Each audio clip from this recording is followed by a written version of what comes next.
An Impossible Enchantment, as found in the Grey Fairy book.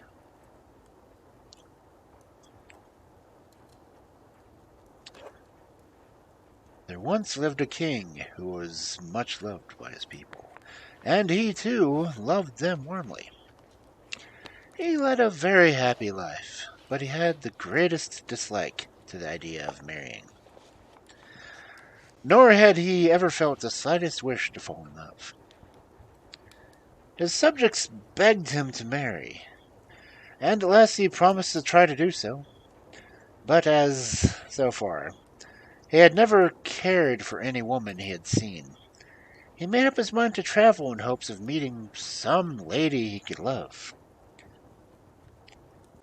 He arranged all the affairs of state in an orderly manner and set out, attended by only one equerry, who, though not very clever, had most excellent good sense. These people indeed generally make the best fellow travelers. Now, the king explored several countries, doing all he could to fall in love, but in vain. And at the end of 2 years' journey, he faced his face towards home, with a heart as free as when he set out. He was riding along through the forest, and he suddenly heard the most awful meowing, shrieking of cats you could ever imagine. The noise drew nearer and nearer, and at last they saw 100 huge Spanish cats rush through the trees close to them. They were so closely packed together that you could easily have covered them with a large cloak, and all were following the same track.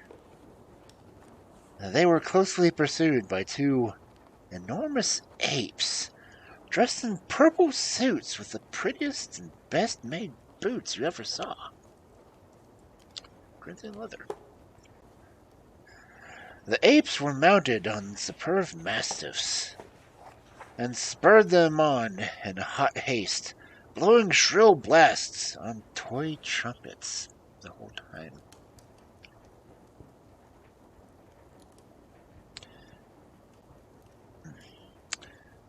The king and his equerries stood still to watch this strange hunt, which was followed by 20 or more little dwarfs, some mounted on wolves and leading rallies, and the others with cats and leashes. The dwarves were all dressed in purple silk liveries, like the apes. A moment later, a beautiful young woman mounted on a tiger came in sight. She came close to the king, riding at full speed, without taking any notice of him. But he was at once enchanted by her, and his heart was gone in a moment. To his great joy, he saw that one of the dwarfs had fallen behind the rest, and at once began to question him. The dwarf told him that the lady he had just seen was the Princess Mitsunosa, the daughter of the king whose country they were in at the moment. He added that the princess was very fond of hunting, and that she was now in pursuit of rabbits.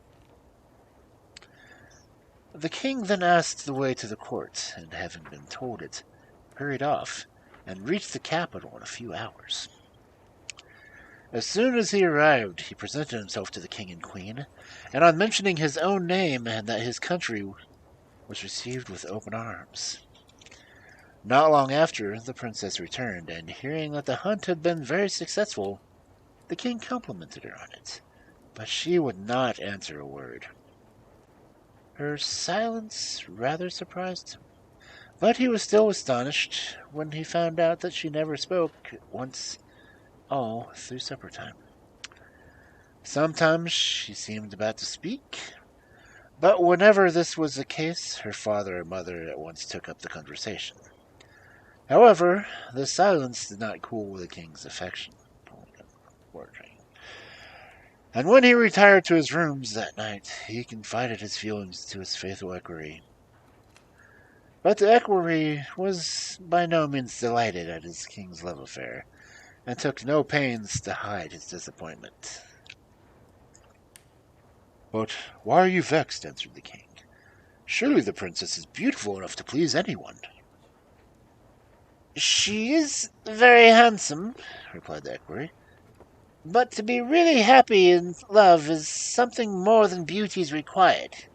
To tell you the truth, sire," he added, "her expression seems to be hard." "That is pride and dignity," said the king. "Can nothing be more becoming?" "Pride or hardness, as you will," said the equerry. "But to my mind the choice of so many fierce creatures for her amusements seems to tell of a fierce nature, and I also think there is something suspicious in the care taken to prevent her from speaking." The equerry's remarks were full of good sense, but as opposition is only apt to increase love in the hearts of men, and especially of kings who hate being contradicted, the king begged, the very next day, for the hand of Princess Mutinosa, and it was granted him on two conditions. The first was that the wedding should take place the very next day, and the second, that he should not speak to the princess till she was his wife. To all of this the king agreed, and in spite of his equerry's objections, so that the first word he heard his bride utter was the "yes," she spoke of their marriage. Why do? Once married, however, she no longer placed any check on herself, and her ladies-in-waiting came in for plenty of rude speeches. Even the king did not escape scolding. But as he was a good-tempered man, and very much in love, he bore it patiently. A few days after the wedding, the newly married pair set out for their kingdom without leaving many regrets behind. The good equerry's fears proved only too true, as the king found out to his cost. The young queen made herself most disagreeable to all her court. Her spite and her bad temper knew no bounds, and before the end of the month she was known far and wide as a regular vixen.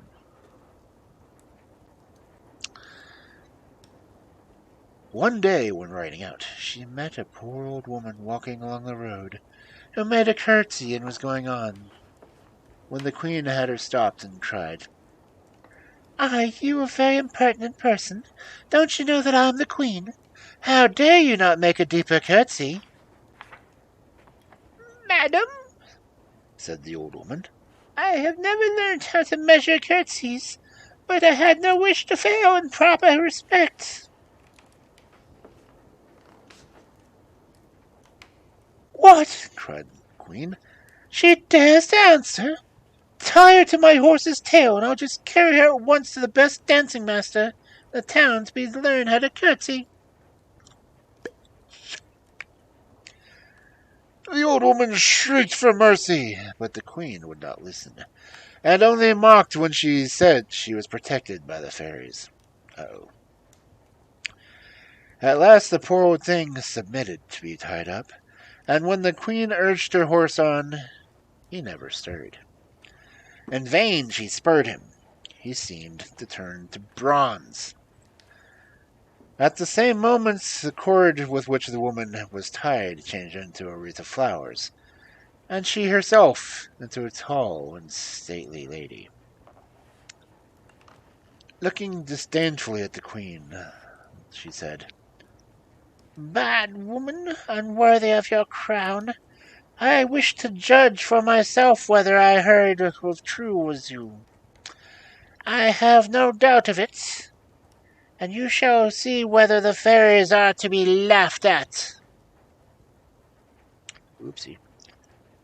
So saying, the fairy Placida, that was her name, blew a little gold whistle, and a chariot appeared drawn by 6 splendid ostriches.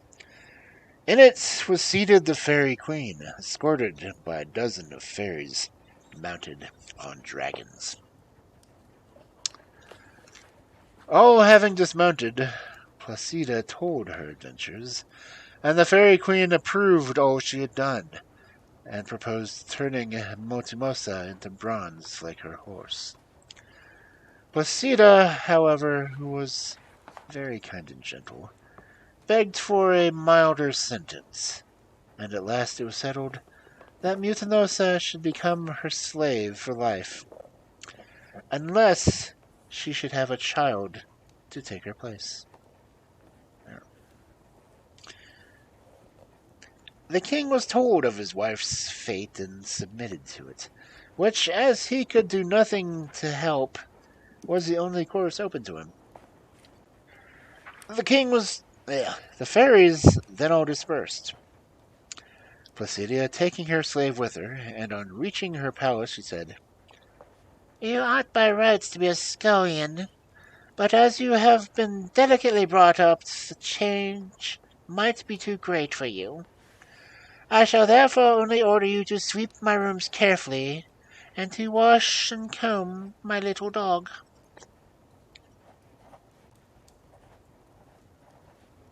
Mutinosa felt that there was no use in disobeying, so she did as she was bid, and said nothing. After some time she gave birth to a most lovely little girl, and when she was again well, the fairy gave her a good lecture on her past life, and made her promise to behave better in the future, and sent her back to the king, her husband. Placida now gave herself up entirely to the little princess who was left in her charge. She anxiously thought over which of the fairies she would invite to be the godmothers, so as to secure the best gifts for her adopted child. At last she decided 2 very kindly and cheerful fairies, and asked them to the christening feast. Directly it was over, the baby was brought to them in a lovely crystal cradle, hung in red silk curtains embroidered with gold. The little things smiled so sweetly at the fairies that they decided to do all they could for her. They began by naming her Griselia, and then Placida said, "You know, my dear sisters, that the commonest form of spite or punishment amongst us is of changing beauty to ugliness, cleverness to stupidity, and oftener still to change a person's form altogether. Now, as we can only each bestow 1 gift, I think the best plan will be for one of you to give her the beauty, the other good understanding, whilst I will undertake that she shall never be changed into any other forms." The 2 godmothers quite agreed, and as soon as the little princess had received their gifts, they went home, and Placida gave herself to the child's education.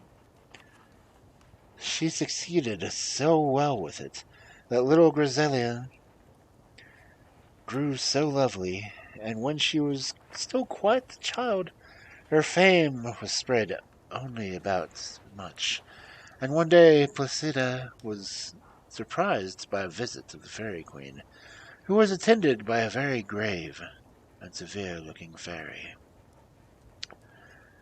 The queen began at once. "I have been much surprised by your behavior to Mutinosa. She had insulted our whole race and deserved punishment. You might forgive your own wrongs if you choose, but not those of others. You treated her very gently whilst she was with you, and I come now to avenge our wrongs on her daughter. You have ensured her being lovely and clever, and not subject to change of form. But I shall place her in an enchanted prison, which she shall never leave till she finds herself in the arms of a lover whom she herself loves. It will be in my care to prevent anything of the kind happening." The enchanted prison was a large high tower in the midst of the sea, built out of shells of all shapes and colors. The lower floor was like a great bathroom, where the waters led in and out at will. The first floor contained the princess's apartment, beautifully furnished. On the second was a library, a large wardrobe filled with beautiful clothes and every kind of linen, a music room, a pantry with bins full of the best wines, and a storeroom with all manner of preserves, bonbons, pastries, and cakes, all of which remained as fresh as if just out of the oven. Can I get a person, please? The top of the tower was laid out like a garden, with beds of the loveliest flowers, fine fruit trees, and shady arbors and shrubs where many birds sang among the branches. The fairies escorted Grazilia and her governess, Bonetta, to the tower, and then mounted a dolphin which was waiting for them. At a little distance from the tower, the queen waved her wand and summoned 2,000 great fierce sharks, whom she ordered to keep a close guard and not let a soul enter the tower. The good governess took such pains with Grazilia's education that when she was nearly grown up, she was not only the most accomplished, but a very sweet good girl. One day, as the princess was standing on the balcony, she saw the most extraordinary figure rise out of the sea. She quickly called Bonetta to ask her what it could be. It looked like some kind of man, with a bluish face and long sea-green hair. He was swimming towards the tower, but the sharks took no notice of him. "It must be a merman," said Bonita. "A man, do you say?" cried Grazilia. "Let us hurry down to the door and see him nearer." When they stood in the doorway, the merman stopped to look at the princess and made many signs of admiration. His voice was very hoarse and husky, but when he found that he was not understood, he took to signs. He carried a little basket made of oysters and filled with rare shells, which he presented to the princess. She took it with signs of thanks, but as it was getting dusk she retired, and the merman plunged back into the sea. When they were alone, Grazilia said to her governess, "What a dreadful-looking creature that was! Why do those odious sharks let him come so near the tower? I suppose all men are not like him?" "No, indeed," replied Bonita. "I suppose the sharks look on him as a sort of relation, so they did not attack him."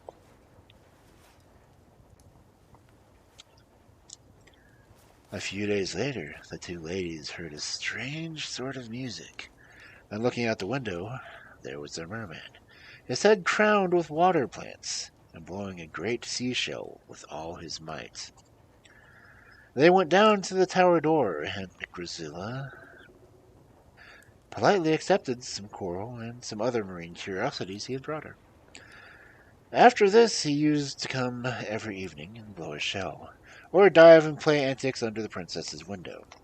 She contented herself with bowing to him from the balcony, but she would not go down to the door, despite all of his science.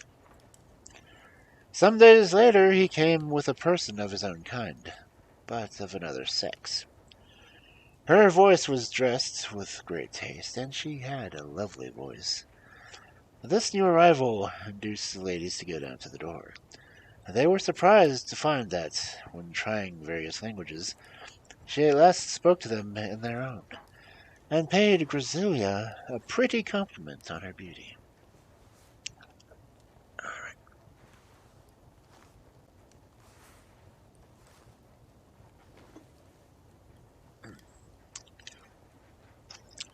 The mermaid noticed that the lower floor was full of water.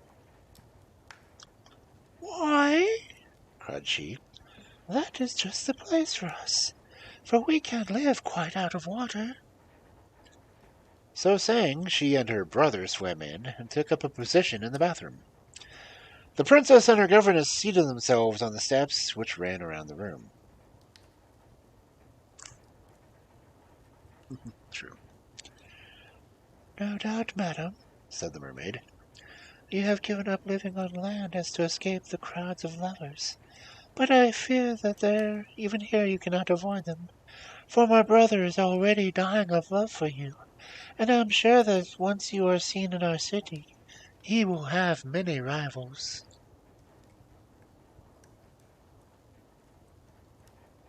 Then she went on to explain how grieved her brother was not to be able to make himself understood, adding, "I interpret for him, having been taught several languages by a fairy." "Oh, and you have fairies too?" asked Griselia with a sigh. "Yes, we have," replied the mermaid. "But if I am not mistaken, you have suffered from the fairies on earth." The princess, on this, told her entire history to the mermaid, who assured her how sorry she felt for her and begged her not to lose courage, adding as she took her leave, "Perhaps some day you will find a way out of your difficulties." The princess was delighted with this visit, and with the hopes of the mermaid held out. It was something to meet some fresh ones to talk to. "We will make acquaintances with several of these people," she said to her governess, "and I dare say they are not all as hideous as the first one we saw. Anyhow, we shan't be so dreadfully lonely." "Dear me," said Bonetta, "how hopeful young people are, to be sure. As for me, I feel afraid to talk to these folks. But what do you think of the lover you have captured?" "Oh, I could never love him," cried the princess. "I can't bear him. But perhaps, as the sister says, they are related to the fairy Marina. They may be of some use to us." The mermaid returned often, and each time she talked of her brother's love, and each time Griselia talked of her longing to escape from her prison, till at length the mermaid promised to bring the fairy Marina to see her, in hopes she might suggest something. The next day the fairy came with the mermaid, and the princess received her with delight. After a little talk she begged Griselia to show her the inside of the tower, and let her see the garden on top, for with the help of crutches she could manage to move around. And being a fairy, could live without water for a long time, provided she wetted her forehead now and then. Gladly Griselia consented, and Bonita stayed below with the mermaid. When they were in the garden, the fairy said, "Let us lose no time, but tell me how I can be of use to you." Griselia then told her story, and Marina replied, "My dear princess, I can do nothing for you as regards the dry land, for my power does not reach beyond my own element. I can only say that if you will honor my cousin by accepting his hand, you could then come and live among us. I could teach you in a moment to swim and to dive with the best of us. I can harden your skin without spoiling its color. My cousin is one of the best matches in the sea, and I will bestow you many gifts on him, and you will be quite happy."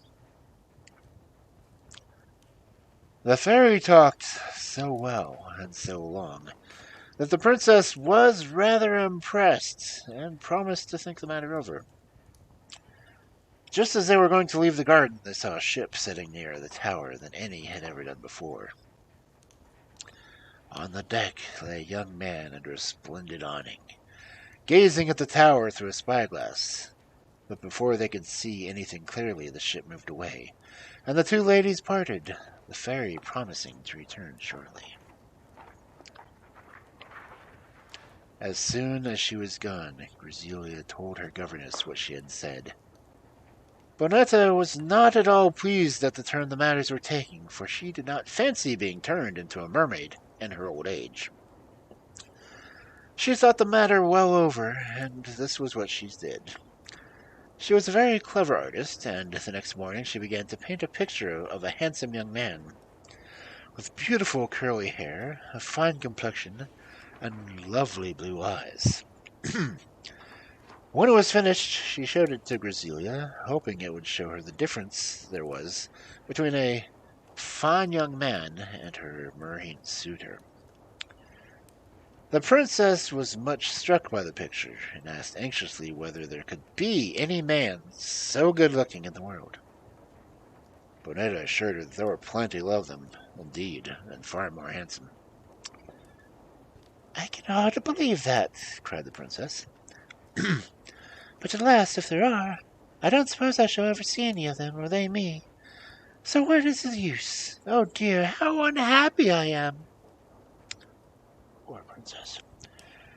She spent the rest of her day gazing at the picture, which certainly had the effect of spoiling all the merman's hopes and prospects. After some days, the fairy Marina came back to hear what was decided. But Grazila hardly paid any attention to her, and showed such dislike to the idea of the proposed marriage that the fairy went off in a regular huff.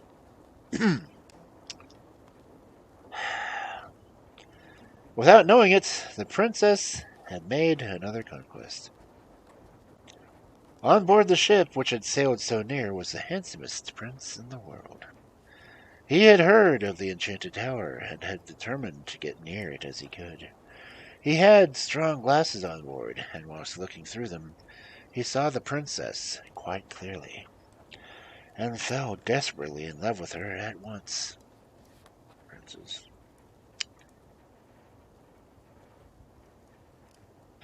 He wanted to steer straight for the tower, and to row off in a small boat. But his entire crew fell at his feet and begged him not to run such a risk. The captain, too, urged him not to attempt it. "You will only lead us to certain death," he said. "Pray anchor nearer land, and I will then seek a kind fairy I know, who has always been most obliging to me, and who will, I am sure, try to help your highness." The prince rather unwillingly listened to reason. He landed at the nearest point, and sent off the captain in all haste to beg the fairy's advice and help. Meanwhile, he had a tent pitched on the shore, and spent all his time gazing at the tower and looking for the princess through his spyglass. A few days after, the captain came back, bringing the fairy with him. The prince was delighted to see her, and paid her great attention. "I have heard about this matter," she said, "and, to lose no time, I'm going to send off a trusty pigeon to test the enchantment. If there is any weak spot, he is sure to find it out and get in. I shall bid him bring a flower back as a sign of success, and if he does so, I quite hope to get you in too." "But," asked the prince, "could I not send a line of pigeons to tell the princess my love?" "Certainly," replied the fairy. "It would be a very good plan." So the prince wrote as follows. "Lovely princess, I adore you, and I beg you to accept my heart, and to believe there is nothing I will not do to end your misfortunes. Blondel." That is the prince's name. This note was tied around a pigeon's neck, and he flew off with it at once. He flew fast till he got near the tower, when a fierce wind blew so hard against him that he could not get on. But he was not beaten. He flew carefully around the top of the tower till he came to one spot which, by some mistake, had not been enchanted like the rest. He quickly slipped into the arbor and waited for the princess. Before long, Grazilia appeared alone, and the pigeon at once fluttered to her, and seemed so tame that she stopped to caress the pretty creature. As she did so, she saw it pluck a ribbon around its neck, and tied to the ribbon was a letter. She read it over several times, and then wrote this answer. You say you love me, but I cannot promise to love you without seeing you. Send me your portrait by this faithful messenger. If I return it to you, you must give up hope. But if I keep it, you will know that to help me will be to help yourself. Grazilia. Before flying back, the pigeon remembered about the flower too. So, seeing one on the princess's dress, he stole it and flew back. The prince was wild with joy at the pigeon's return with a note. After an hour's rest, the trusty little bird was sent back again, carrying a miniature of the prince, which by good luck he had with him.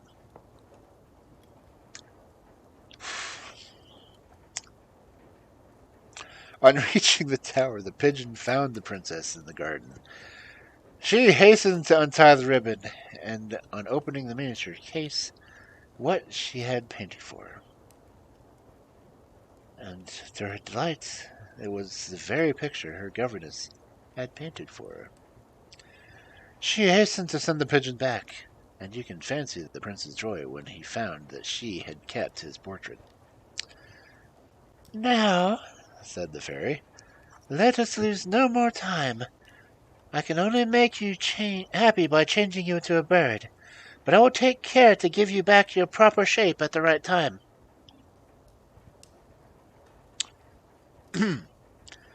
The prince was eager to start, so the fairy, touching him by her wand, turned him into the loveliest hummingbird you ever saw, by the same time letting him keep the power of speech. The pigeon was told to show him the way.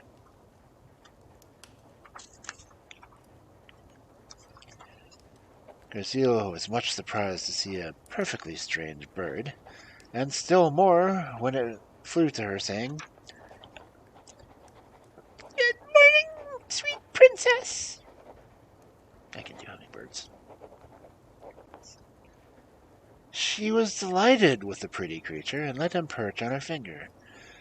When he said, Kiss, kiss, little birdie, which she gladly did, petting and stroking him at the same time. After a time, the princess, who had been up very early, grew tired, and as the sun was hot, she went to lie down on a mossy bank in the shade of the arbor. She held the pretty bird near her breast, and was just falling asleep when the fairy contrived to return the prince to his own shape, so that as Graziella opened her eyes, she found herself in the arms of a lover whom she loved in return. At the same moment, her enchantments came to an end. The tower began to rock and split. Bonetta hurried up to the top that she might at least perish with her dear princess. Just as she reached the garden, the kind fairy who had helped the prince arrived with the fairy Placida in a car of Venetian glass drawn by 6 eagles. Come away, quickly, they cried. The tower is about to sink.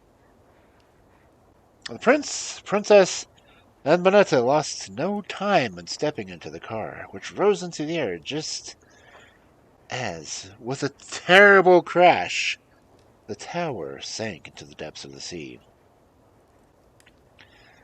For the fairy Marina and the merman had destroyed its foundations to avenge themselves on Graziella.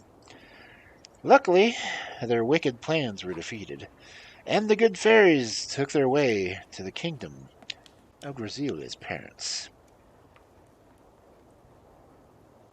They found that Queen Mutinosa had died some years ago, but her kind husband lived on peacefully, ruling his country well and happily. He received his daughter with great delight, and there were universal rejoicings at the return of the lovely princess. The wedding took place the very next day, And for many days after, balls, dinners, tournaments, concerts, and all sorts of amusements went on all day and all night. All the fairies were carefully invited, and they came in great state, and promised the young couple their protection and all sorts of good gifts. Prince Blondel and Princess Griselia lived to a good age, beloved by everyone, and loving each other more and more as time went on.